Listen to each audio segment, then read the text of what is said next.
Como você se sentiu vendo o filme restaurado depois de tantos anos? Eu vou,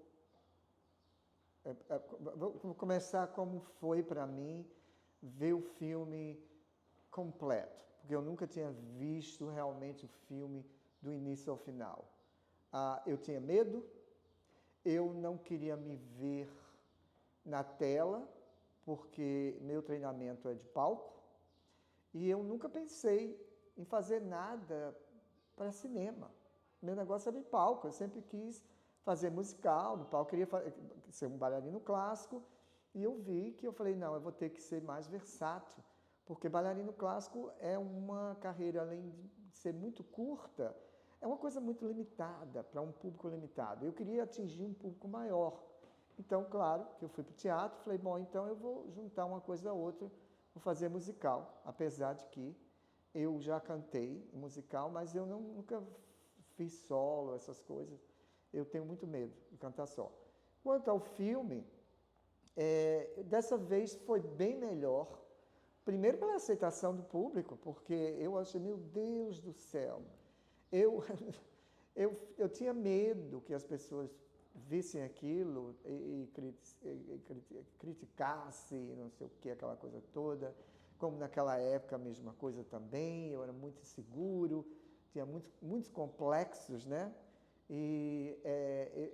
Além de tudo, a questão da minha sexualidade sendo jogada, ele é isso, ele é aquilo outro, tá entendendo? Numa cidade tão pequena como era João Pessoa, né, na Paraíba. E então era uma coisa, eu tinha muito medo. Naquela época eu já estava conhecidíssimo na cidade toda, se bobear até em outros estados também. E eu tinha medo, eu não queria ir mais à frente do que aquilo. Tanto é que eu fui chamado para fazer o Baltazar da Lomba. Não lembro se foi antes do filme do Bertrand ou foi depois, eu não lembro. E eu falei, de jeito nenhum, eu não tiro roupa. Eu posso até ficar com a malha, uma coisa, mas eu não tiro roupa em frente de ninguém. Não tem dinheiro que faça eu tirar roupa. Ah, você. Não, não é isso, é que eu acho uma coisa que distrai muito. Ficar sem roupa numa tela. Não é para mim. Quem quiser, eu aplaudo, mas não é para mim. Agora, o filme, eu fiquei muito emocionado. Como eu falei, eu tinha perdido minha irmã Isabel Cristina, no Brasil, eu não pude ir para o funeral. Então, eu estava muito emocionado. E o filme me ajudou a levantar minha moral, vamos dizer moral, porque eu não tenho outras palavras agora em português, e ver aquele público aplaudindo e gritando, eu falei, meu Deus, é para mim? Eu olhei para o lado para ver se era para mim mesmo, era o meu filme que estava passando.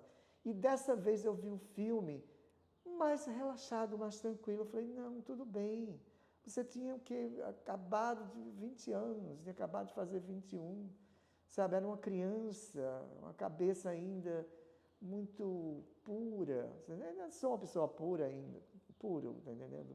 E simples, sabe? Sem nenhuma pretensão, essa coisa toda, sabe? Eu sempre soube o que eu queria fazer, os limites até onde eu deveria ir ou não. Então foi muito gratificante ver aquele filme em New York City, 43 anos depois, num cinema lotado, com o público lá de fora que não pôde entrar. Eu não sei o que dizer, não tenho palavras. Eu falei para um amigo meu, americano, eu falei assim, olha, tinha uma fila lá fora, tinha um monte de gente que queria entrar e não pôde. Eu fiquei tão sentido com as pessoas que não puderam entrar no cinema. Aí ele falou, não, você ficou orgulhoso. Você ficou orgulhoso. Eu falei assim, não, eu não pensei dessa forma. Fiquei orgulhoso sim por ter o filme passar, né, aqui e tudo mais. E ainda bem que Bertrand realmente insistiu em me pedir para fazer, porque eu falei, não, Bertrand, eu sou muito novo. Eu não quero falar sobre a minha vida, não sei o quê, e aqui o povo já tem tantos problemas, né, do fato de eu ter saído do closet, essa coisa toda, quer dizer, sair do closet, já estava fora há muito tempo naquela época. Então, era um negócio assim, né? E também querer o respeito da minha profissão e tudo, né? Porque ser ator, ou lá ou aqui, você tem que ser como uma tela em branco. Você não pode ter muita personalidade, não pode. O de teatro até que tudo bem, mas cinema, eles querem que os atores vão fazer uma entrevista e é aquela coisa... Quase não fala, se não tiver um texto. Eu acho que eles ficam, não, eu não posso, porque se eu fizer um papel de um padre numa coisa, e eu falei assim, eles não vão acreditar que eu sou um padre. Então, eu tinha um pouco desse medo também, né? Dessa coisa. Eu falei, gente, eu não sou uma tela branca. Sou uma tela pintada, em várias cores. Para fazer qualquer papel, eu tenho que jogar um branco por cima e recomeçar do zero. Então, foi super gratificante. Eu vi o filme com uma outra visão, menos crítica, ainda bem, porque antes Bertrand falou que no dia que foi assistir eu fiquei lá atrás da sala do projetor, me criticando, querendo sentar para não ver, você está entendendo? E foi uma loucura. Eu não lembro disso, o Bertrand foi que falou, que eu fiquei na sala de projeção, que era, acho que não lembro se eram uns buracos, não me lembro mais. E eu vi através de nem sei como é que eu vi uns pedaços, fragmentos, depois eu fui embora. Nem fiquei até o final. E nunca vi, eu vi sim fragmentos, que Bertrand me mandou uma vez e tudo. Aí depois ele falou que você tinha feito a restauração do filme. Aí eu falei, tudo bem, ainda fiquei meio nervoso. Eu falei, meu Deus, eu não vou aguentar me ver. Mas eu não tenho palavras em português. Fantastique, magnifique, não sei mais o que dizer. E foi fabuloso. Só a experiência de ver um filme em New York com a sala lotada, com um público lá de fora querendo entrar. Hello! O que você achou dos outros filmes da mostra? Eu gostei de todos os filmes, para ser franco. Aliás, eu quando vejo os filmes de outros, com outros atores, outras pessoas, aquela coisa toda, eu vejo muito mais tranquilo, não tenho aquela visão tão crítica que eu tenho quando eu vejo uma coisa minha, que eu falo, aquilo ali deveria ser feito dessa forma, eu não deveria ter feito isso, quer dizer, eu me critico muito. Vendo os filmes dessa vez, todos aqueles, Close, Baltasar da Lomba, Como Era Vermelho o Seu Batom, ainda tinha um outro, qual era o outro? Misericórdia. Então, todos aqueles filmes eu amei, achei, até pensei, eu falei, poxa, eu poderia ter feito Baltasar da Lomba, mas eu era muito novinho, meu Deus, eu tinha uma cara de uma criança de 11 anos de idade.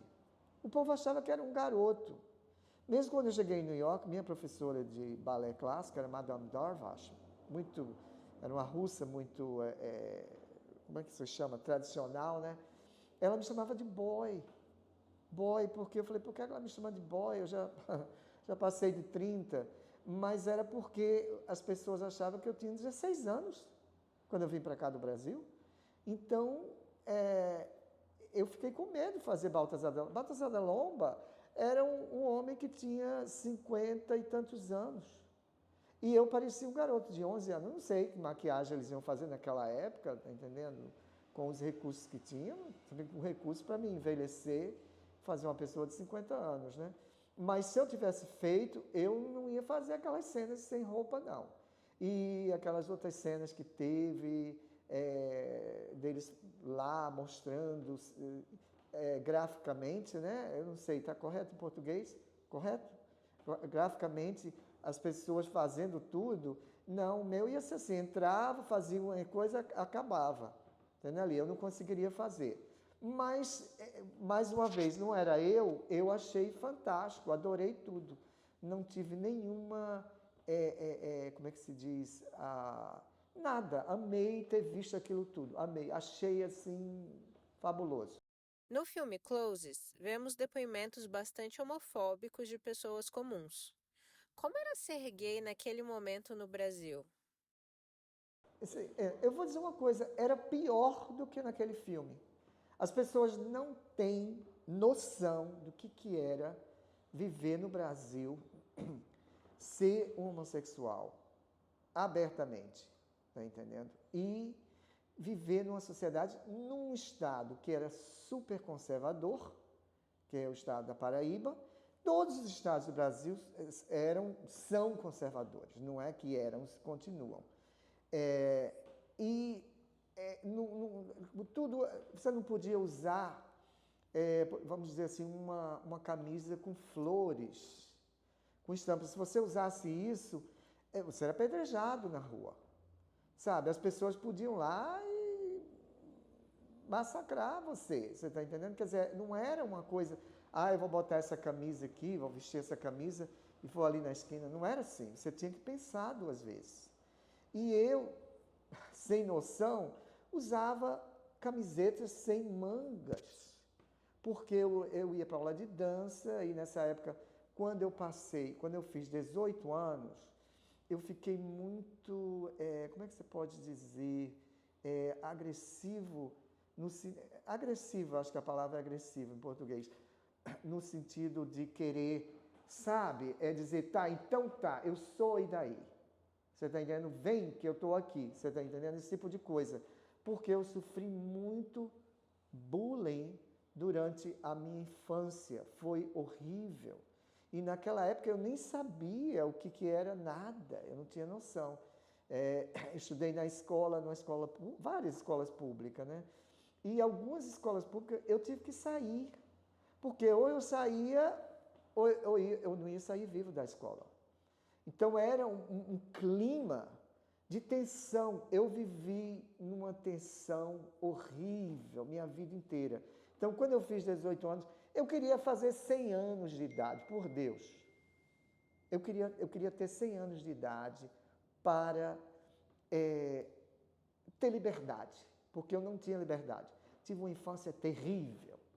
Sabe, quando as pessoas falam, eu quero voltar para a minha infância, Deus me livre. Eu jamais queria voltar para a minha infância, nunca. Eu tive uma infância muito difícil, muito dura. Sabe? Não, voltar para a minha infância nunca. Eu queria ser um adulto, apesar de eu ser uma pessoa muito pura na época, mas eu tinha uma cabeça muito, tá entendendo? Eu entendia as coisas rapidamente, eu sabia a situação que estava acontecendo dentro da minha casa, com a minha família. O fato de eu ter sido criado pela minha tia Adelaide, que era uma grande guerreira, eu via como a dificuldade dela para me criar e a filha dela, que é minha irmã, né, Inês, né, que foi criada por ela. Então, era muita dificuldade. E eu entendia aquilo. Era uma criança que eu entendia tudo. Via meu pai, lá na cidade do interior, com os problemas, aquela coisa toda, né? E eu era uma criança assim que eu falei, eu queria resolver todos os problemas de todo mundo. Você vê que loucura isso. E, então, era uma coisa difícil. Eu não queria que eles soubessem disso. Eu não queria que eles me batessem na escola e eu fosse para casa e se apanhei porque disseram que eu tinha um jeito de mariquinha, que eles chamavam mariquinha. Naquela época, mariquinha, né? Tinha um jeito de mariquinha. Então, eu apanhei por isso, eu não queria dizer. Então, eu dava um jeito, aquela coisa toda. E a sorte minha foi que eu estava estudando no interior e eu fui levado para a capital para ficar com minha tia. Então, eu saí da escola, ainda bem, porque se eu não tivesse saído, eu não sei o que teria acontecido. Então, os filmes que vocês viram naquele dia lá na mostra, em Manhattan,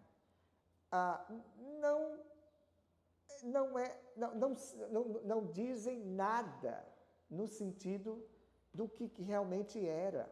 Quer dizer, aquilo ali foi até liberal, até certo ponto. Não era, era muito mais complicado. Você tinha que ter cuidado. Então, isso que eu vi. Então, eu achei os filmes maravilhosos, todos eles. E amei aquela coisa meio vintage de ver do filme, né, que agora virou, para mim é um clássico. Você concorda com isso, William? Eu acho que são clássicos agora, sabe? Porque eu nunca vi nada igual. Como você falou, você foi que falou isso e eu nunca tinha observado. Eu achava que não, oh meu Deus, aqueles filmes, não, era um clássico. E você não viu ainda os dois filmes que eu fiz com o Jomar Muniz de Brito, que é o Paraíba Masculina Feminina Neutra e o Esperando João. Qual é a história de origem do filme Perequeté? Vamos começar pelo nome Perequeté, né? Bom, quando tinha uns 15 anos de idade, eu estudava numa escola, pública, municipal, né? Eu estudei o meu primário numa escola estadual, depois eu tive que fazer um teste para entrar numa escola municipal, porque naquela época, não sei se ainda é assim hoje no Brasil, se você estuda na escola estadual, você tem que fazer um teste para entrar na municipal e vice-versa, ainda é assim? Naquela época era assim, então eu fiz o teste para entrar para uma escola pública que se chamava Oscar de Castro. E aí foi ensinar lá a educação artística um professor com o nome de Leonardo Nóbrega. E naquela época, tudo que acontecia na escola em termos de eventos, eu era chamado para fazer alguma coisa, ou um poema, né? Recitar um poema, ou às vezes eles tinham, naquela época chamavam de drama, né? Tinha um drama, uma coisa assim, eles colocavam umas cenas juntas, umas coisas, e eu fazia. E eu lembro que tinha um garoto, né? Que esse garoto, inclusive, ele era heterossexual, ele não era homossexual. Ele imitava o Ney Matogrosso. Isso eu estou falando de 73. Tá entendendo? Ele imitava quando o Ney Matogrosso surgiu nacionalmente. E aí ele imitava o Ney Matogrosso, e muito bem, por sinal. Ele era heterossexual, esse rapaz. Agora deve estar casado, sei lá, ter filho. Mas naquela época era um garoto. E eu fui chamado para introduzi-lo, fazer a introdução do show, da performance dele, não é? E aí eu fui, tinha um palco, né, que era a Juteca, né, que é um teatro chamado Juteca, lá, e a Juteca fazia parte do Oscar de Castro, da Escola Oscar de Castro. Então eu fui fazer a abertura, né, aquela coisa toda. E o rapaz que fazia o Ney Matogrosso não teve problema nenhum. Eu fui fazer a abertura, então o que eu fazia? Eu apresentava os secos e molhados. Então levei um balde com água, não era água, era purpurina, eu acho, que tinha no balde. Então eu dizia assim, senhoras e senhores, não, eu não lembro se eu dizia senhoras e senhores, eu dizia com vocês, secos, né, que eu estava secos e molhados, e jogava a purpurina por cima. E a ideia da purpurina foi minha, quer dizer, eles tiveram a ideia de me ter como um apresentador, e eu coisa. Tudo bem, eu fiz aquilo. O garoto fez o show de Mato Grosso, foi aplaudido, aquela coisa. Mas quando eu saí, eu apanhei. Eu apanhei quando eu saí, porque eu fiz aquilo, me apresentei e joguei o balde com purpurina. Então, para você ter uma ideia de como as coisas eram naquela época. O garoto era heterossexual, tinha namorada, não sei o quê. Eu não, eu tinha uma moça que me seguia, que me adorava, era minha fã e tudo, e eu dizia que ela era minha namorada. Para aliviar a barra, aquela coisa toda, e ela me adorava e dizia que ela era minha namorada. Tá entendendo? Então aquilo ajudava um pouco, mas não tanto, porque no banheiro eles escreviam lá, Perequeté, no banheiro.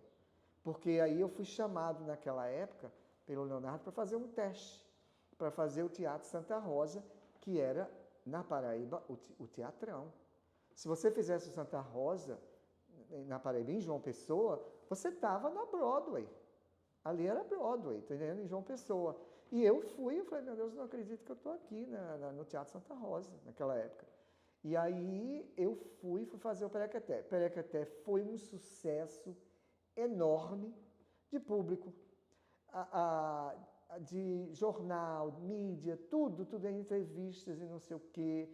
Então, eles começaram a me chamar de Perequeté, porque acharam que eu fiz o papel tão bem que eu era o personagem. Na verdade, eu não era o personagem. Mas eu amei fazer, adorei fazer. Então, o Perequeté era realmente um coelhinho, né, que era bem sapeca, e todo cheio de coisa e tudo, que parecia talvez tivesse um pouco das minhas maneiras, né, uma coisa parecida, mas não tinha nada a ver comigo, era um coelhinho, era uma coisa de criança, aquela coisa toda. Aí, Perequeté para lá, Perequeté para cá, o meio artístico foi me chamando de Perequeté. E aí, no meio termo, eu já estava virando saindo, né, da fase adolescente, indo para os 18 anos, 17, nessa época, o meio de teatro, muita gente tinha até medo, lá na Paraíba, que eu fizesse alguma coisa nos espetáculos do Teatro Santa Rosa, ou de alguma coisa. Eu entrei para o Balé de Santa Rosa também, fui expulso do Balé de Santa Rosa, pelo o diretor, na época, que eu não quero dizer o nome, que já morreu, que esteja na luz, está entendendo? Não tenho raiva dele, nem nada, mas ele me tirou do Teatro Santa Rosa, porque eu não tenho culpa, eu sempre atraí público. Tá? Eu fizesse o que fizesse, o público estava lá. E o Bertrand está aí que não me deixa mentir. Não é mesmo, Bertrand? Sempre era a casa cheia, tudo que eu fazia, aquela coisa toda. Então eu comecei a fazer. Mas só me chamavam para fazer teatro infantil. Eu queria fazer teatro adulto também. E eles não me chamavam, eles me colocaram no freezer, não vou nem dizer geladeira. E eu não pude fazer mais nada, foi uma época muito difícil. E aí eu comecei a, tá entendendo? Falar, é assim, vou mostrar ele quem é a vedete. Você está entendendo? Então eu comecei a botar as unhas de fora, tá entendendo? Fazer aquelas coisas, mas sempre fui responsável, sempre fiz as coisas e sempre os papéis que eu fazia pesquisa, eu sempre fui muito detalhista em tudo que eu fiz. Então veio a história do Sou Louco por Trilatrina, que já é outro espetáculo, que eu fiz as dublagens das cantoras, que eram tudo uma caricatura. A ideia não era, sabe, eu fazer Gal Costa com não sei o que, não. Era eu fazer a Mercedes Sosa, que eu fiz, com a saia de bananas, como se fosse a Josephine Baker. Imagina, uma cantora de protesto, como é a Argentina, da Argentina, Mercedes Sosa, e você vir com a saia de banana, o público ia abaixo. E eu cantava Me Gusta Los Estudiantes. Eles amavam aplaudir, a gente fez 3 sessões, casas cheias, público lá de fora, até o dia que o diretor, que foi Antônio Cadengue, ser expulso, foi obrigado a voltar para Recife, a Polícia Federal foi e fechou o espetáculo e acabou. Foi outro sucesso. Então, continuaram me chamando de Perequeté, tudo que faziam, botavam o nome de Perequeté. Jomar Muniz de Brito me viu em Olinda, fazendo, no carnaval, uma roupa louquíssima, que não tinha nada a ver com nada, e ele foi e falou, Perequeté, me chamou, Perequeté. Falou assim, eu quero que você faça um filme para mim. Eu falei assim, filme? Como? Eu não faço filmes. Eu não sou de filme, eu sou do palco. Falei, me chama para fazer um espetáculo, tudo bem, agora um filme. Achei até que ele estivesse fazendo uma espécie de, sei lá, eu acho que ele estava só, não sei, uma brincadeira, né? Mas não, quando eu cheguei em João Pessoa, nós não tínhamos telefone naquela época. Porque primeiro que minha tia tinha que se mudar várias vezes, ela tinha uma casa no subúrbio, em João Pessoa ficava muito longe, queria ficar mais próximo do centro, naquela época o centro era uma maravilha, não é o que é agora. E aí o Jomar me chamou para fazer a Naide Beris. E aí eu falei, meu Deus, fazer uma mulher, não sei o que, mais uma vez, não sei o que. Aí eu fiz outra pesquisa, li um livro sobre a Naide Beris, de poemas, para ter uma ideia. E falei, sabe uma coisa? A Naide Beris tem tudo a ver comigo. Porque, como homossexual, eu me sinto reprimido nesse país, nessa cidade, nesse estado. E eu me sinto que alguma coisa vai acontecer e eu fiz o personagem daquele jeito. Porque eu falei, eu vou fazer uma Naide Beris glamurosa. Porque eu pensei dos anos 30, pororô, e eu olhei e vi a Naide Beris de chapéu. Eu falei, é isso aí. Então, a gente foi no Lima Penante, uma amiga minha, que eu vou até fazer uma homenagem para ela, eu chamava ela de Carminha, me deu um vestido dela, ou foi da mãe dela, que era aquele vestido azul. Falei, esse vestido vai ser para a Naide Beris. Perfeito. Ela também queria ajudar, de uma certa forma. E o Lima Penante veio, naquela época eles tinham também um guarda-roupa, e emprestou umas coisas, entendeu? Foi tudo misturado. E aí a gente foi fazer a Naide Beris. Bertrand, na época, queria fazer um documentário sobre mim. Eu falei, Bertrand, eu acho que eu sou muito novo para fazer um documentário. E outra coisa, eu não gosto de falar da minha vida íntima. Eu não gosto. Hoje em dia eu não ligo mais para nada, entendeu? Mas naquela época, falei, eu quero fazer uma carreira, pororô, sabe? Eu pensei, naquela época eu já pensava, eu queria ir para a Europa, né? Naquela época. Eu falei assim, bom, se eu for para a Europa, aquela coisa toda. Aí veio o Rio de Janeiro. Foi para o Rio de Janeiro. Então, mas isso é outra história.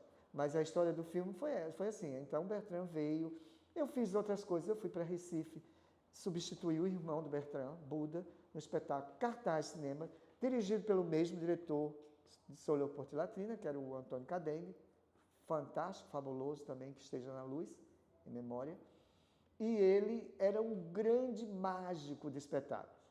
Tudo que ele fazia era assim, chamava a atenção do público e ia. E naquela época você fazer papéis, rapazes fazer papéis vestido de mulher, independente de qualquer coisa, atraía o público queria ver. Existia tantas coisas acontecendo aqui na América, tinha da Cacats, não sei se o William se falar da Cacats, São Francisco, que aí gerou no Brasil o Dizzy Croquettes. Porque Lenny Dale, a pronúncia seria aqui, mas lá eles chamam Lenny Dale, acho que é Lenny Dale, que chama no Brasil. Lenny Dale, naquela época, que era bailarino, foi para o Brasil. E eu tenho certeza que o Lenny foi porque aqui também ele não era aceito, porque ele era uma pessoa muito, aqui eles chamam flamboia. No Brasil, afetada, né? Ser afetado. Eu sou afetado quando eu quero, porque quando eu não quero, eu passo, entendendo? Porque eu tenho um rosto muito sério. Tanto é que quando eu vou fazer testes aqui de cinema, eles me adoram. E eu trabalhar na minha voz, baixar, aquela coisa, fazer uma linha mais. Para não ficar aquela coisa, tá entendendo? Exagerada, enfim. E que cinema é outra linguagem, né? Mas o Pereca até foi isso. O filme, a ideia foi essa. Ele achou, Bertrand achou, que eu era, que na verdade eu era, sem saber, uma grande celebridade, uma pessoa. Nunca liguei para esse negócio de celebridade. Aqui na América eu tive a oportunidade de ser um apresentador de programa de televisão, negócio de decoração. Eu não quis. Porque esse negócio de celebridade para mim não é, meu sonho não é esse. Sabe, eu quero continuar trabalhando na minha arte. Eu prefiro fazer outra coisa. Eu prefiro fazer outro trabalho que não tem nada a ver do que fazer essas coisas, virar não sei o quê, para esses programas de reality show, TV. Nunca. Já fui convidado também, nunca, porque eu sei que aquilo é estúpido. Eles fazem um roteiro, você vai fazendo aquilo, e eles iam me querer, claro que iam me querer. Tá entendendo? Não sei, ia ter público, ia ter. Público inteiro, em qualquer lugar. Mas eu não quero. Até aqui também. Eu fui chamado, não quis. Reality TV. Nunca. Eu não quero aquilo, não é meu estilo. Se eu fizer aquilo, eu não vou me perdoar. Então, não. Então, Perequeté, para mim, dessa vez, e mais uma vez dizendo que eu agradeço, Bertrand, por ter insistido. Falei, faça, porque o filme não tem nada demais, não é nada daquilo que eu estava pensando, que eu falei, meu Deus, estão me vendo como isso, como aquilo, que eu sou vulgar, que eu sou isso, que nada. E que se acha que eu sou vulgar, chérie, beijos, posso fazer nada. Como você conheceu Bertrand Lira? Quando eu conheci Bertrand, é difícil isso, porque eu conheci, a primeira pessoa que eu conheci da família dele foi o Buda Lira, que é o irmão dele, que é ator. E eu conheci o Buda Lira no Teatro Santa Rosa, porque na época tinha a professora de balé e coreógrafa, atriz maravilhosa chamada Neide Mendonça, que para mim, Neide Mendonça era um gênio. Aquela mulher era um gênio, um gênio.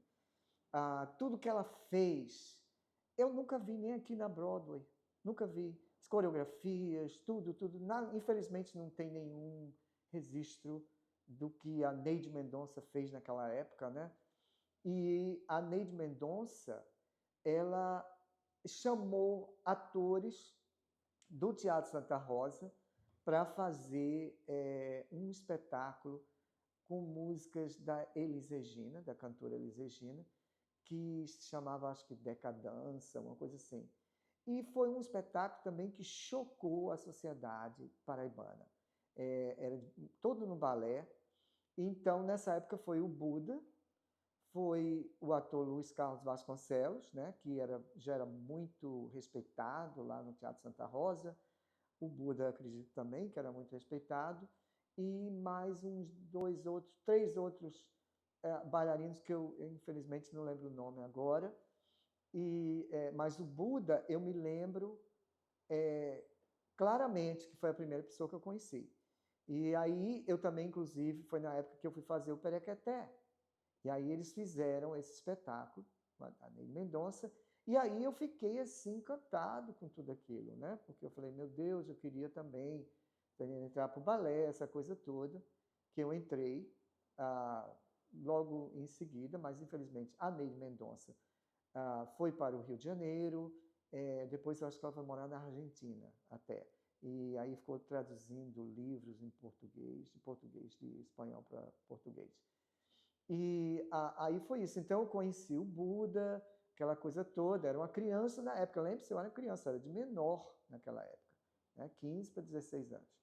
E aí eu fui conhecendo aos poucos, alguns anos depois, eu conheci a irmã dele, Soia Lira, e o irmão Nanego, que era bem pequenininho, não sei quantos anos Nanego tinha naquela época, não é? E eu não sei, eu achava todo mundo muito novinho, assim, sei lá, não sei a idade, né, daquele pessoal. Aí veio Marcélia Cartacho, veio o Nanego Lira, veio a Soia Lira, um espetáculo de criança, que eu acho que foi o Luiz Carlos que dirigiu, Luiz Carlos Vasconcelos. E aí eu conheci o Bertrand também. O Bertrand era aquela coisa que aparecia e desaparecia, que eu via assim uma vez, depois ele aparecia de novo. A família dele, Gracinha, também Paula. Sabe, eu não tinha muito contato como eu tinha com o Buda Lira. O Buda era assim um contato maior, né? Maior do que com o Bertrand e com os outros membros da família. Depois veio, claro, veio a Soia Lira e a Marcela Cartaz também, que eu acredito também que era de menor naquela época. Aí fizeram outro espetáculo, que foi Berço de Estrada, e já estavam já grandinhos, aquela coisa toda, né? Que eles moravam em Cajazeiras. A Marcela Cartacho, eu acredito, morava em Cajazeiras. E aí eu fui conhecendo mais a família, mas é aquela coisa, né? Depois cada um foi para um lado. O Bertrand Lira veio com a ideia de fazer o filme, né? Quando eu já estava com 20 anos de idade.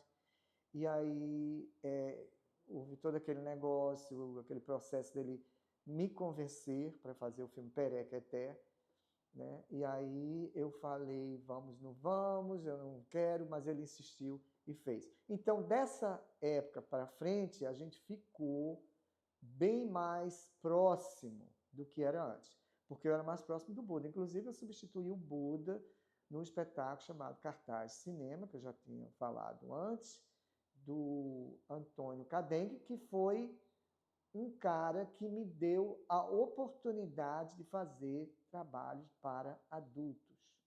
Então eu fiz. E aí coincidiu também do João Magno Muniz de Brito também me convidar para fazer Anaíde Beris. Então eu fiz sobre a oportunidade que eu fazia várias, como é que se diz? Como é que é em português? Personificações, está correto? Personificações de mulheres conhecidas, né?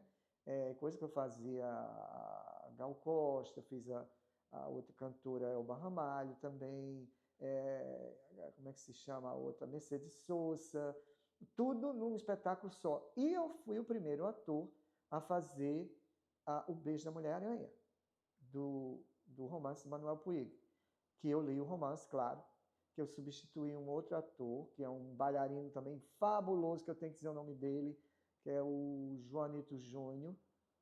Fabuloso, para mim foi um dos primeiros bailarinos do Teatro Santa Rosa, os primeiros bailarinos da Paraíba. Eu faço questão de mencionar o nome dele.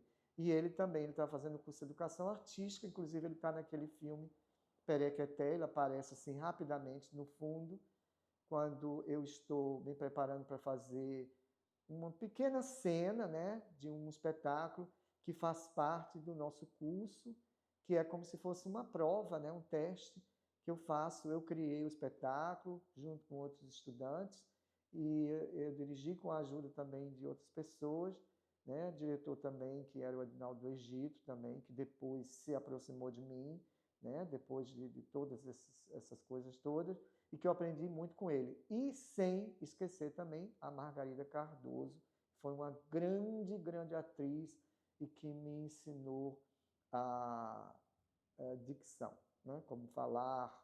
Ela queria que eu falasse com todos os R's, todos os S's e L, tudo tinha que ser pronunciado, que era uma loucura. Se ela fosse ver um espetáculo, se não pronunciasse um R como se pronuncia, da forma que ela queria, Deus me livre, né? Ela te esperava na saída. Mas aí, voltando para encerrar o Bertrand, foi isso, ficamos íntimos não, ficamos mais próximos, íntimos, pelo amor de Deus. Gente, pelo amor de Deus, não confundam, hein? Mais próximos, depois que ele se aproximou de mim para fazer o filme. A gente era uma coisa meio, uma amizade distante. Aí depois do filme veio depois, claro, fui para o Rio de Janeiro, né? Eu me separei de todo mundo, nessa época na internet não tinha nada, fiquei 10 anos lá. Depois vim para cá, a gente se encontrou pela internet. É isso aí. No filme, nós vemos partes das filmagens de Esperando João, de Gilmar Muniz de Brito. Você pode falar dessa experiência? Primeiro, eu adorei porque o Bertrand conseguiu filmar um espetáculo meu que era uma tragédia, não é? Porque, na verdade, se eu for realmente me analisar, eu sou um ator dramático. Eu não sou de comédia.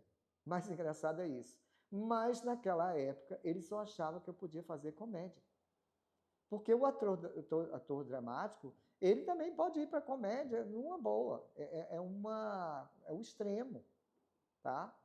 Tanto é que a maioria desses comediantes geralmente tem uma vida difícil e complicada, inclusive até os que são conhecidos internacionalmente, né? Então é uma coisa que eu sou uma pessoa dramática. Eu tive, como eu falei, eu tive uma infância muito dura, né? Eu vi minha mãe com 2 anos de idade, eu vi minha mãe dentro do caixão. Eu lembro disso. Então é uma coisa trágica. Então, para mim, o drama é muito fácil. Comédia, para mim, talvez seja mais difícil.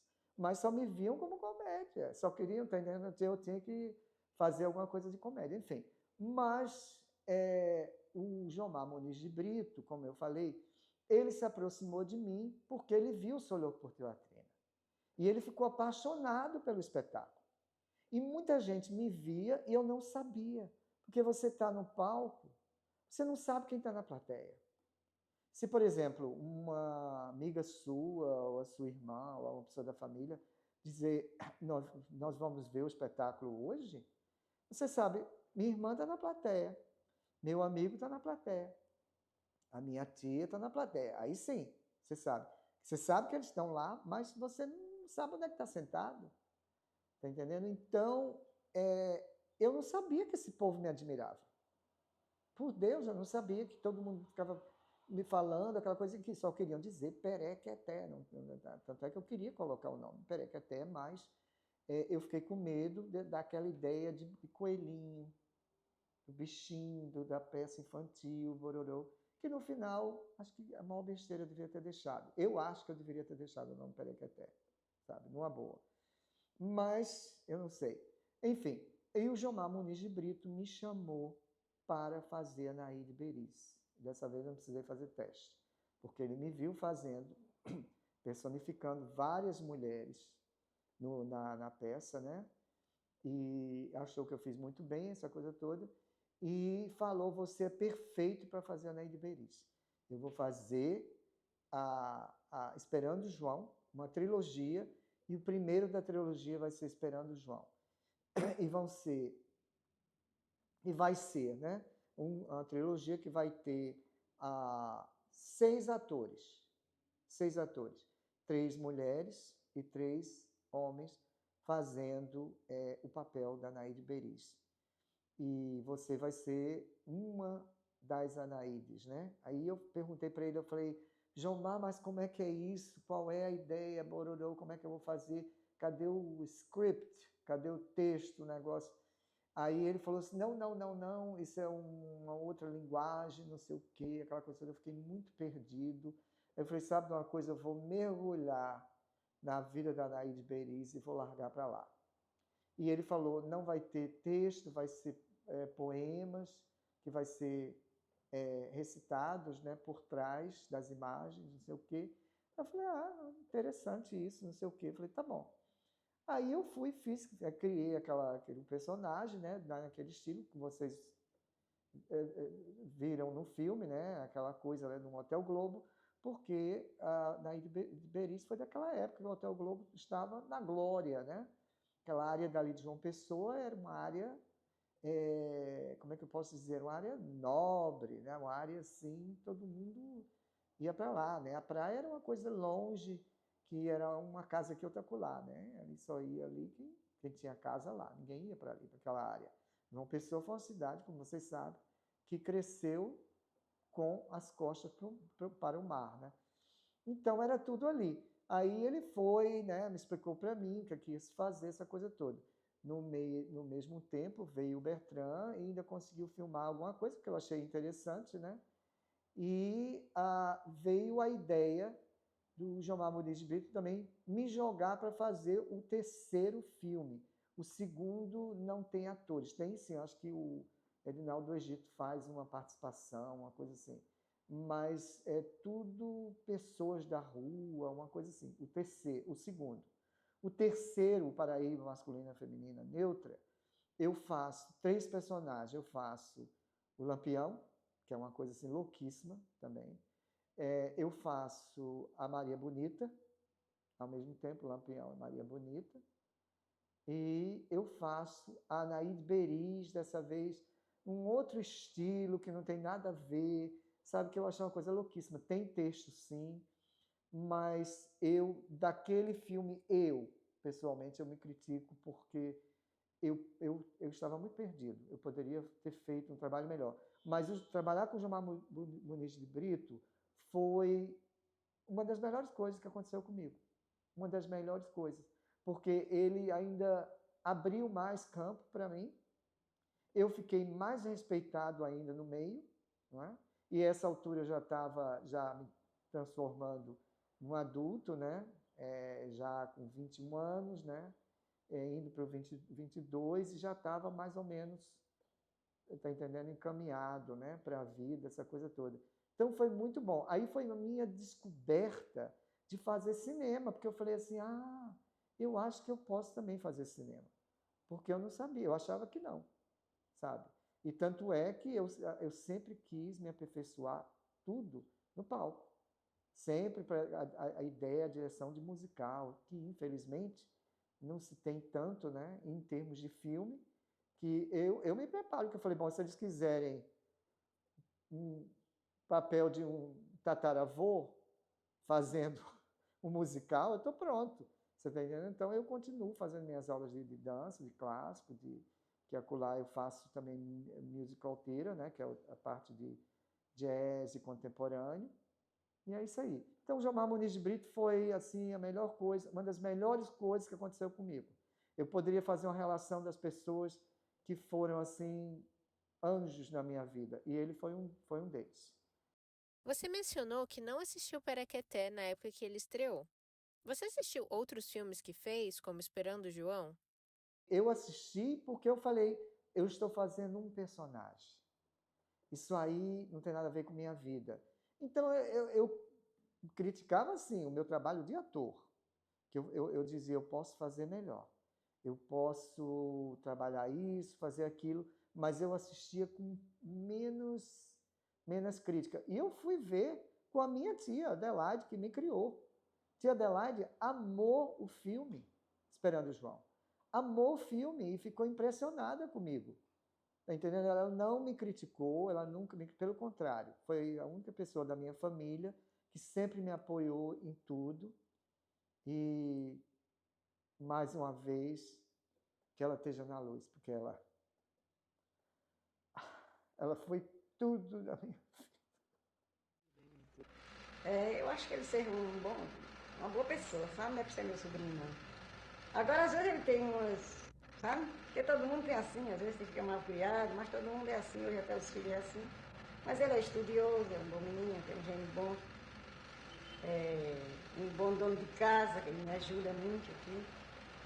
Essas coisas. Desculpa, perdão, se não fosse pela minha tia Adelaide, eu acho que eu não estaria aqui nesse momento agora. Não estaria, não teria feito nada na vida. Teria sido realmente, eu nem sei, absolutamente nada, sabe? Então eu devo tudo a ela, tudo, tudo, tudo, tudo. Então, é como eu falei, eu estava vendo, quando fui ver o filme, os filmes, né? Porque eu vi o segundo e vi o terceiro, uma trilogia. Primeiro e o terceiro eu participei. O Esperando João, eu fiquei impressionado. Eu falei, meu Deus, sou eu mesmo que está ali naquela tela? Desculpa.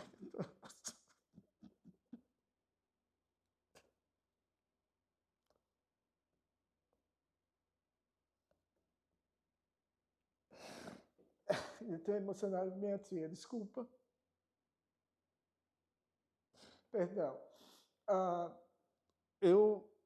Quando eu vi na tela, eu não me critiquei tanto, porque eu falei, é um personagem. E quando vi, eu achava que não era eu. Achei diferente. Falei, gente, naquilo ali não sou eu, não. Sabe? Então, eu fiquei assim, vendo aquilo, sabe? Eu nunca pensei em negócio de cinema, nada disso. Depois, a minha tia foi, ela adorou. Ela amou. Aliás, minha tia sempre foi ver tudo comigo. Eu fiz outros espetáculos lá na Paraíba também. No Rio também ela foi, que eu dancei. Ela ficou impressionada e tudo, que é outra história. Mas, voltando ao filme, foi isso. Eu não tive problema em ver Esperando João. Porque eu falei assim, bom, isso aí é um personagem, eu estou fazendo a Anaíde Beris. Sou eu fazendo, claro, sou eu, com minhas emoções e tudo.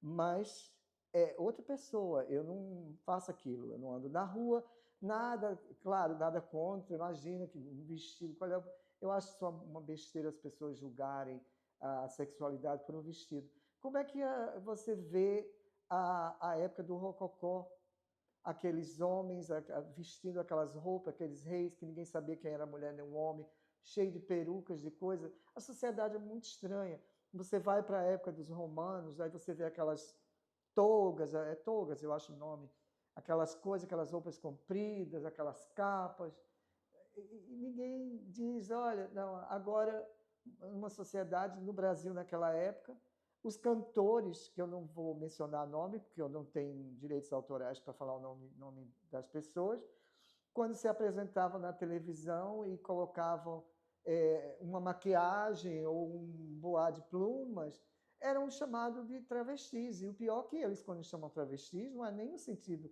estar travestido de mulher, não, é no sentido de você estar na esquina fazendo prostituição, sabe? A ideia é essa, é querer botar a pessoa para baixo, né?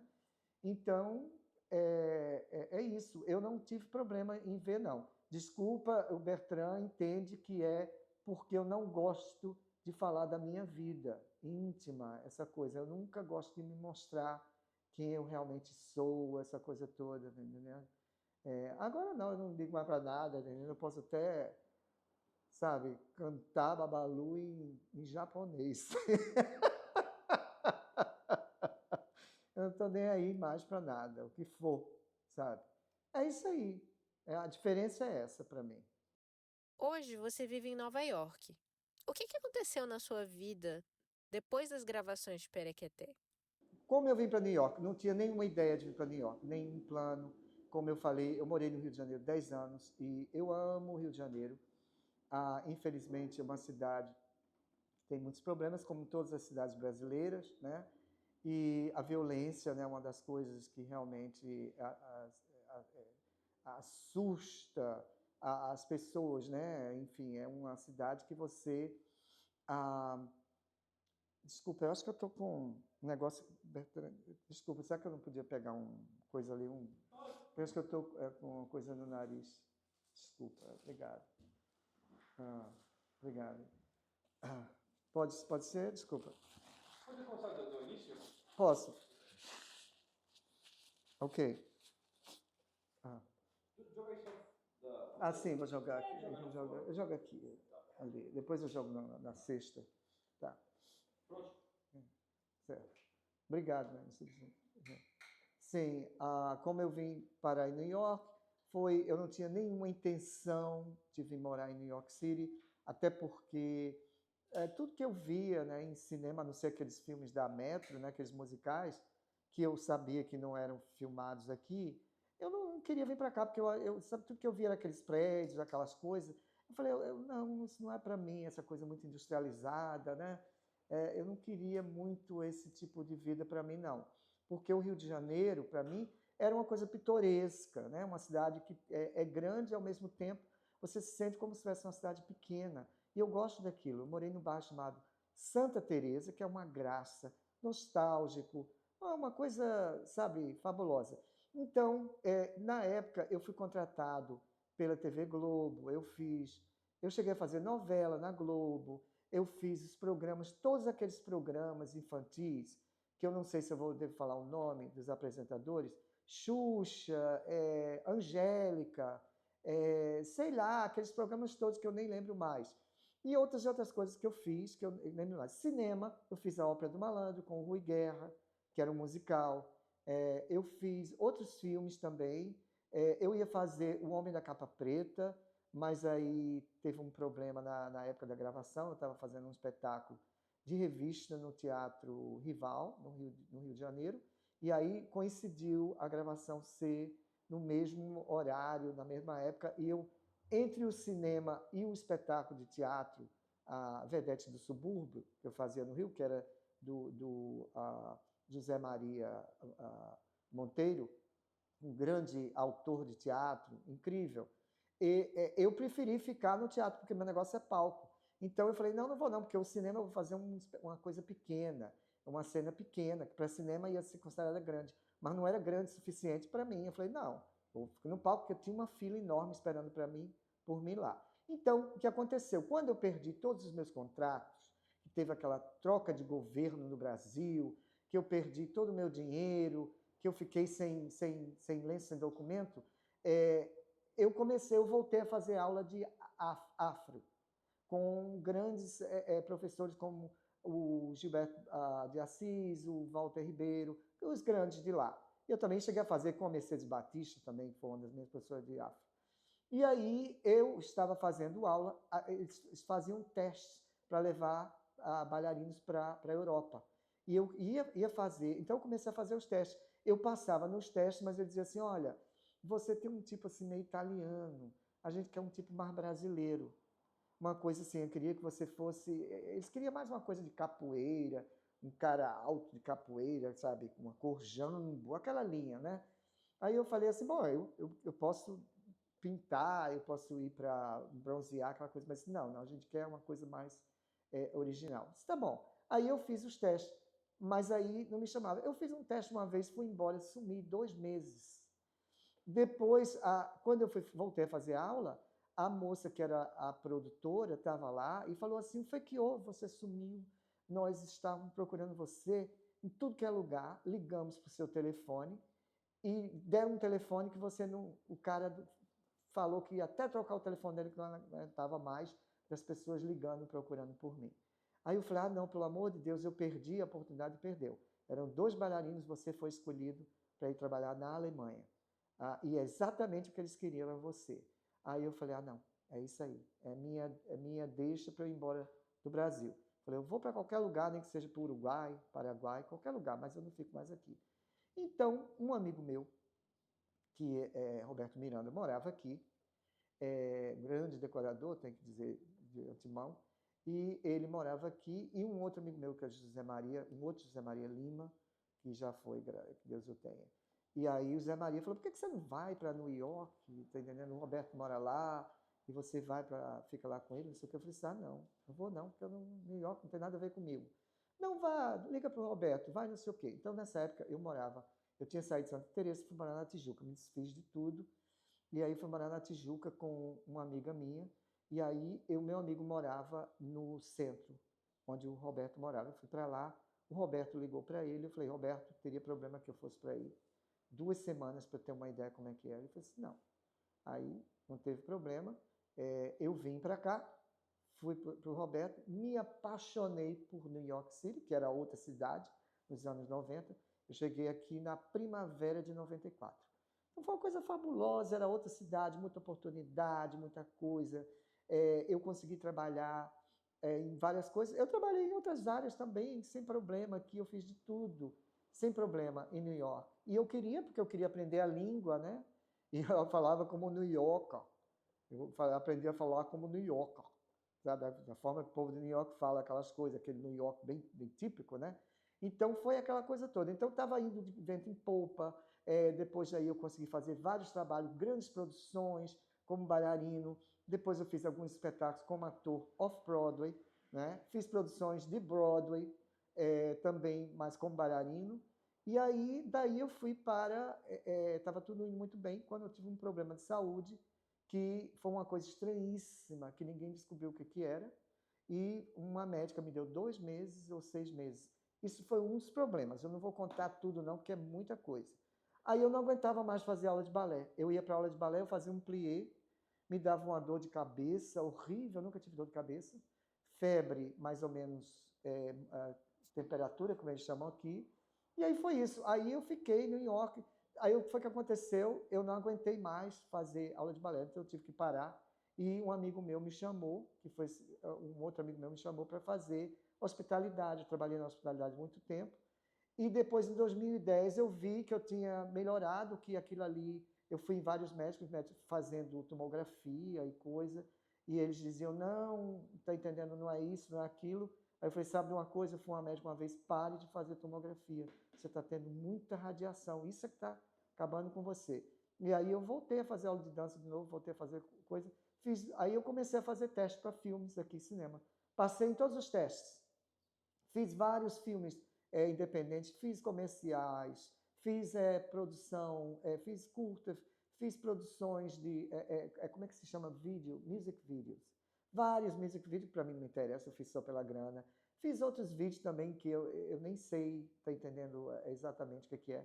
Enfim, então essa é a minha vida em New York. Agora, por causa da pandemia, essa coisa toda, a questão de problema de saúde na família, lá, aqui, tá? Meu esposo também, né? Que eu me casei aqui também com problema de saúde, então eu tive que parar com tudo, tá entendendo? Estou atualmente, não vou dizer o nome do lugar, mas eu trabalho numa casa de jazz, muito conhecida aqui, né?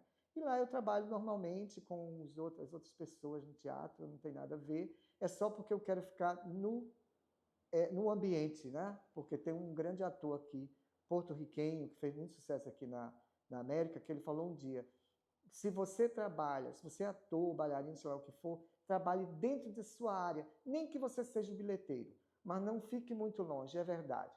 Se você ficar longe, você perde todas as oportunidades. E eu estou, por enquanto, não vou ficar lá muito tempo, e é isso aí, eu vou voltar a fazer de novo meus testes, fazer minhas coisas de novo. Só que agora eu mudei meu foco.